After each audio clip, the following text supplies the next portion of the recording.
Hey, welcome. I'm with Sylvia Taylor. You don't freak out. It's not your camera. Yes, she is my twin. And it's all her fault that I got involved in Agiline Europe. And so I'm really glad that she's here to talk with me. So how many ales have you been to now?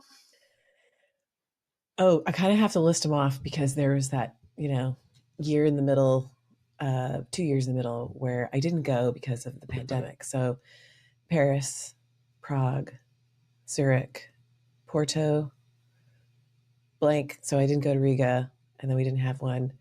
Um, uh, Toulouse. Toulouse. Toulouse, yes, Yeah, Toulouse, I which was missed that one. amazing. So that's five. Vilnius, Budapest, seven. And then coming to Munich, right? Of course, yes, already signed up. So why do you keep coming back to ale? So that's a very good question. And also seems like such an easy one. I'm like, because it feels like a reunion instead of having to wait, every 5 years, like your high school reunion or your a work reunion. It's a yearly reunion where I get to come together with my ale community and catch up and re-inspire and connect on a really deep level. There's a lot of connection that's happening that just feels very authentic and like coming home. So, if it's a reunion, what happens to new people who come? I mean, they don't They are know anybody. embraced. They are embraced. I would say because of the way that Ale is set up and the kind of people who show up to Ale, it is for the most part, and of course, not everyone's this way. I don't want to say that everyone needs to be this way or even should be this way, but there are helpers. There are people in the community who, when they see someone new, and honestly, I would say that I don't know that there's ever been an ale where there is someone that showed up that's not known anyone, because that's how people find out about ale is through their friends, their colleagues, Mhm. their trusted mentors, people in their online community who've maybe been teaching them things, and they're like, oh, maybe if I go to Ale, I get a chance to meet them. So everyone's brought by someone else, it seems, or been invited by someone else who's talked about Ale to their team at work, in their own community, whatever city that they're in. They hear about Ale and they're like, wow, that sounds amazing. So they know at least one person, which was the person that excited them about Ale. So, if you've never been to Ale, um, what would be something that draws you to it, or why would you tell somebody who's never been to Ale you should come? Well, I could take an example that's recently happened. So I know for sure a new friend, I'll just say friend, a new community member who is coming all the way from the United States. She's bringing her husband and her son, and she's coming from my adaptability intelligence community.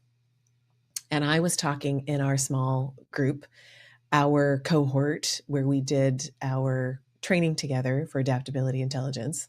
And I was telling my small circle, hey, I just came back from my yearly conference at Ale, and it was so amazing. And of course, everyone always asks questions. Oh, what did you do? And what kind of things happened? And I was like, oh, told people about adaptability intelligence. I stepped up. I gave a session. It was really cool. People were super interested, as I knew they would be. And she's like, tell me more. And of course, I told her about the community aspects, about dinner with strangers, about drinks with friends, about each ale being created in the moment with the most relevant and important topics to people, because those are the people in the audience creating the conference in that moment. And she's like, that's fascinating. And I was like, yeah. And they have a spouse and kids program. And they're encouraged to come. And so I just kept answering her questions, and that sold her on it. I've always wanted to go to Munich, and uh, what a great reason to come to Europe. Plus, it's a business write off. I get to learn stuff, I get to share stuff, and I get to see stuff. So, what Okay. did I tell her that was anything new? Well, probably all of it. Going to standard conferences, she doesn't experience getting to co create her own experience. She would only get to choose pre-selected. These are what I believe are important topics because I was on the board of creating this event 1 year ago, 6 months to a year ago, as opposed to this is what's important now. This is what's relevant now.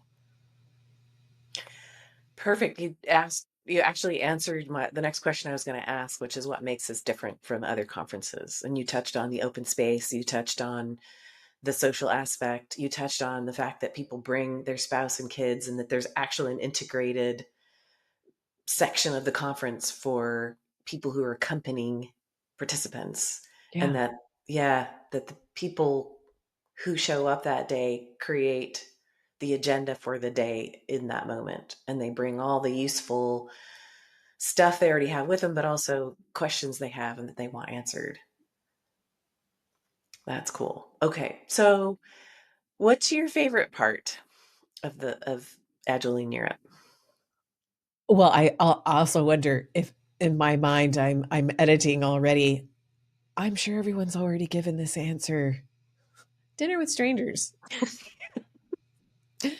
And I would say the first time that I went in Paris, I wasn't really excited about dinner with strangers. Not that I actually like meeting new people, but it was the idea of maybe being an outsider. Like, this was my first conference, this is my first ale. I knew quite a few people there. Again, I was invited and encouraged to come by several people who are also longtime community members. And yet, I think because I went to dinner with strangers, the next day was even easier. It wasn't my first open space, so I knew how things worked, but it was a European conference in a city that spoke a different language than my native tongue, French, even though the whole conference was in English. And I was just nervous. Yet, I think the dinner with strangers created a shared experience, which then led to the second day of more openness, more conversation, more connection, more, yeah, more safety. More feeling like, oh, I do belong here. I do have friends here. There are people like me here. More Yeah. inside jokes. Yeah, because right, the dinner with strangers is it's vetted restaurants. It's restaurants that the local community knows are good, and the maximum number of people at a restaurant is what, 8, 10? I mean, it's pretty intimate. I think it depends each year how they do it and the venues that they book. So I can say that when we were in Vilnius, there were almost 15 of us, if not more, in one location, which we had our own private space, but it was very loud and it was a bit chaotic. And I didn't really get to meet the people at the other end of the table, but it Mm. still facilitated me having a great and very intimate conversation with the 3 to 4 to maybe even 5 people at my end of the table. So I think it depends on the year. Same with Porto. I think that was only three. Three of us wanted to go to a restaurant. I think it differs every year, but it is, as you said, these are vetted restaurants.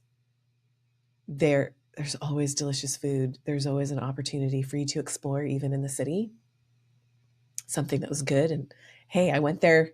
I went there with my group of new friends, and now that I'm staying an extra day, I want to go back. You know, So last question would be, for people who are trying to or who want to get support from their companies to attend, over the years, what have been some of like the business benefits of attending an open conference where you can't say, this is exactly what I'm going to learn. These are the exact things that I'm bringing back. So I'm thinking the first thing that comes to my mind was the Paris ale. We had a open forum session where everyone was invited to participate in deep democracy, the process of deep democracy. And I think perhaps that was already listed as something that was going to happen. And what I did was I was able to take that into the place that I was working at the time and use it in our hackathon. So it was one of the first reoccurring hackathons that or reinstigated hackathons in the business. And I brought in the concept of deep democracy to bring people together and to also have a session where people experienced having an open dialogue, but also getting to build empathy by being in different roles and thus creating democracy.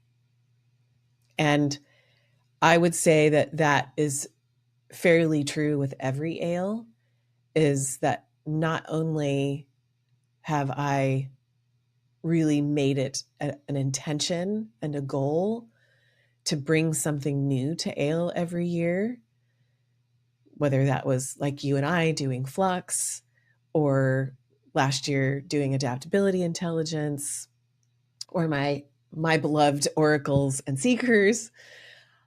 I would say that I also left with things that, well, and you're asking me to be specific. So what else? Well, I think liberating structures was Huge. brought in a lot. I mean, like, so people could experience this is how you do meetings or presentations in a totally Yes. different way.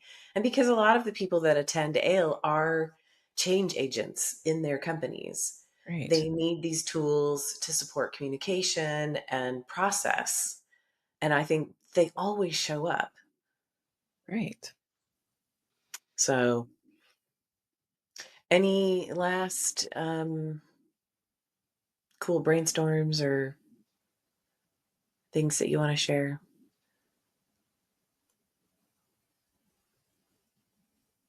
No, I think you covered it, or we covered it. Cool. Thank you so much for taking the time to talk to me and um, see you at Ale, but probably sooner. Probably.